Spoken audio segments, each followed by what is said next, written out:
Item 10C, adopt a resolution accepting the Olympic Pump Station and Force Main project as complete, authorizing the filing of a notice of completion with the San Mateo County Recorder's Office, and authorizing a release of the construction contract retention in the amount of $129,173.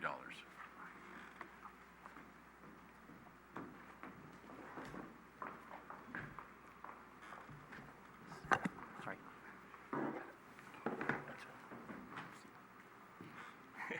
Thanks. Good evening, Honorable Mayor and members of the City Council. The topic in front of you tonight is regards to one of the sewer pump stations that was recently successfully completed. We typically don't bring the project acceptance to council for presentations, and it's usually under consent. However, this project was one of the council priority project, and we thought it would be a good opportunity at project acceptance to show some of the highlights about this project.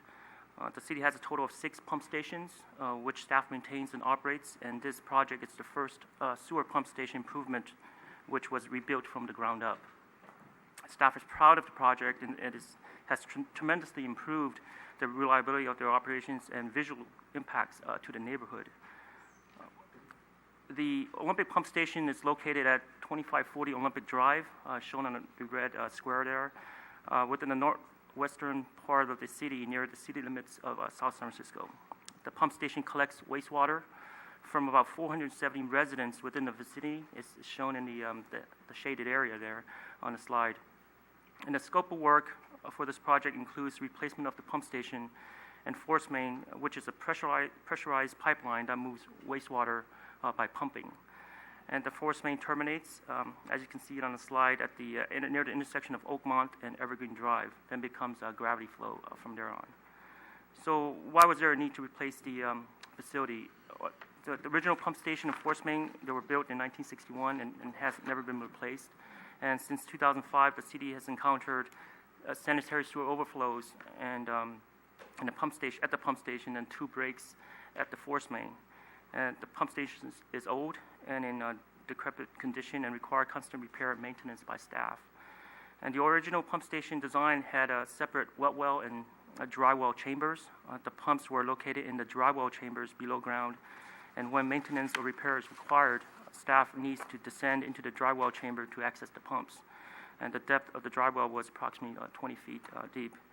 And the consent decree with baykeepers also required the city to replace or abandon the pump station by July 1st, 2018. And the new pump station and force main have been designed to eliminate the risk of future sanitary sewer overflows and to increase the safety for maintenance staff. Instead of this wet well, dry well chamber configuration, staff proceeded with only a wet well chamber design and included submersible pumps, so which eliminated the need for maintenance staff to descend into the dry well to perform maintenance and repairs, which they were previously doing. In addition, each pump is designed to handle peak wet weather flows, meaning it's capable of handling normal flows plus any additional infiltration inflows into the system. And redundant pump is installed to provide backup pumping capability in case the main pump stops working. The pump station is also equipped with a sewage grinder that prevents large solids from entering the wet well chamber, prolonging the lifespan of the pumps. And a new force main material was designed using high density polyethylene, or was otherwise known as HDPE material, which is jointless and non-metallic, and is resistant to joint deflection from ground movements and corrosion.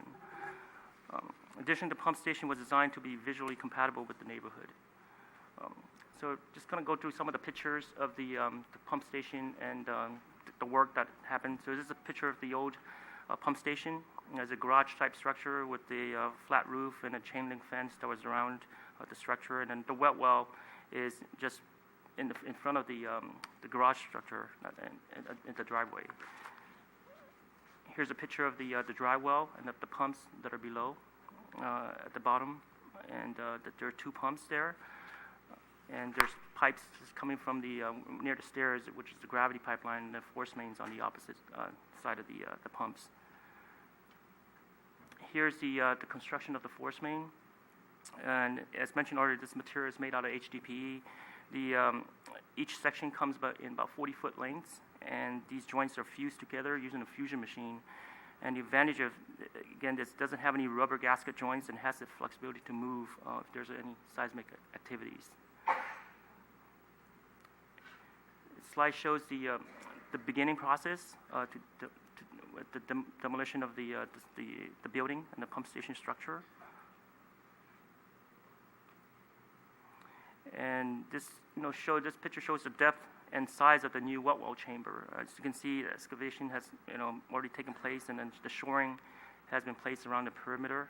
There are unexpected groundwater intrusion that came in, as you can see there, and the new wet well is about 20 feet deep as well.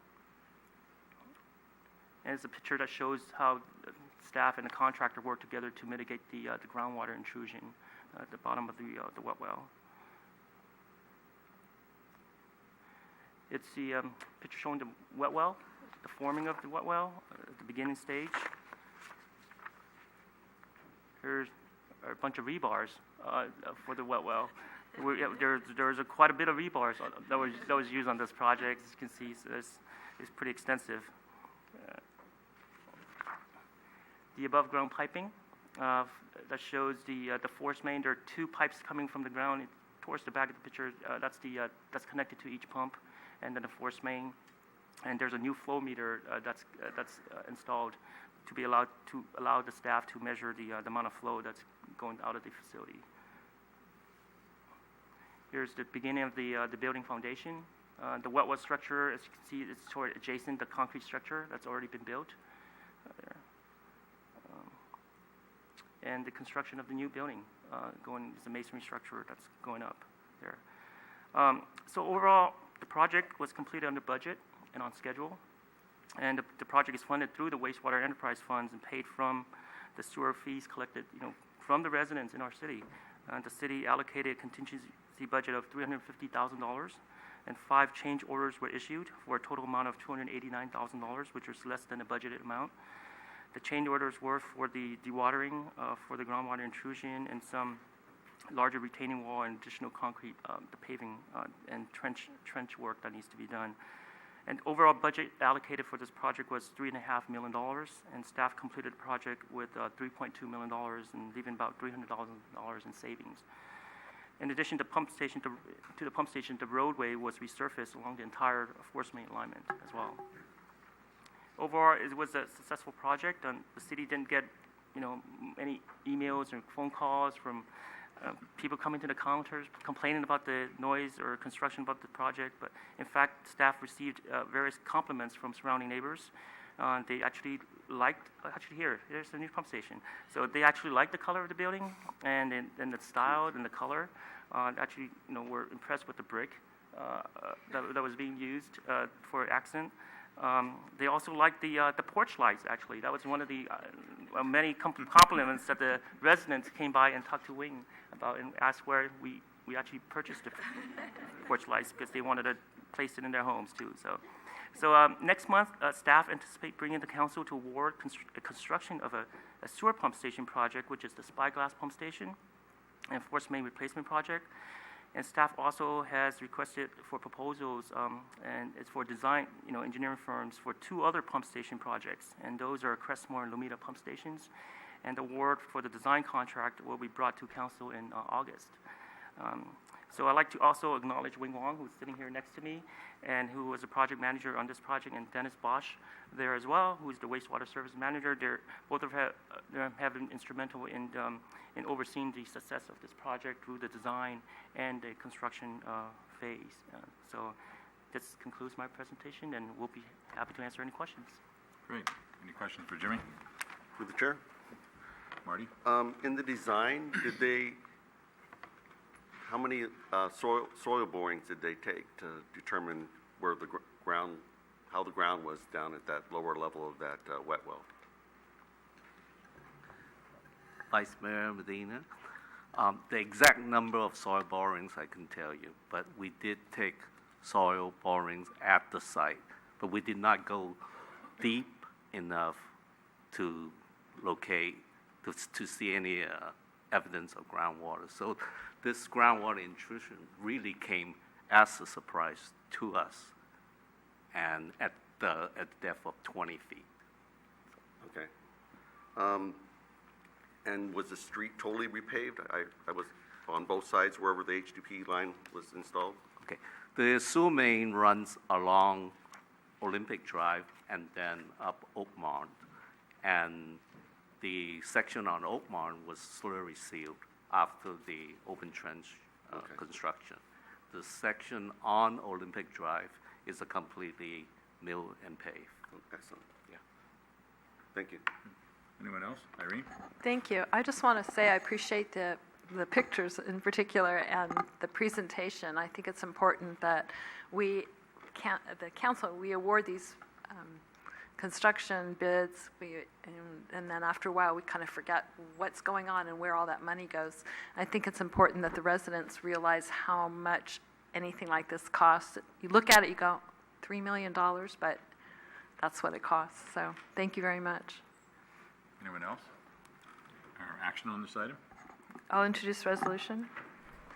Councilmember O'Connell. Aye. Councilmember Rico Medina. Aye. Vice Mayor Martin Medina. Aye. Mayor Ruane. Aye. Item 10D, receive an oral report on the city's progress and results regarding sanitary sewer maintenance and operation. Mr. Mayor, while they're getting seated, I just wanted to follow up on the last item and let you know that we have another item coming forward on your next agenda that is a similarly interesting story about a water feature or a water facility that we have recently completed construction on. So we will plan to do a similar presentation for you.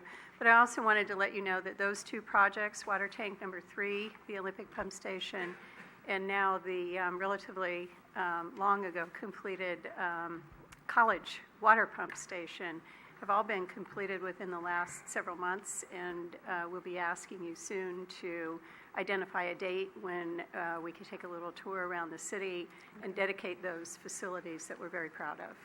Thank you. Thank you.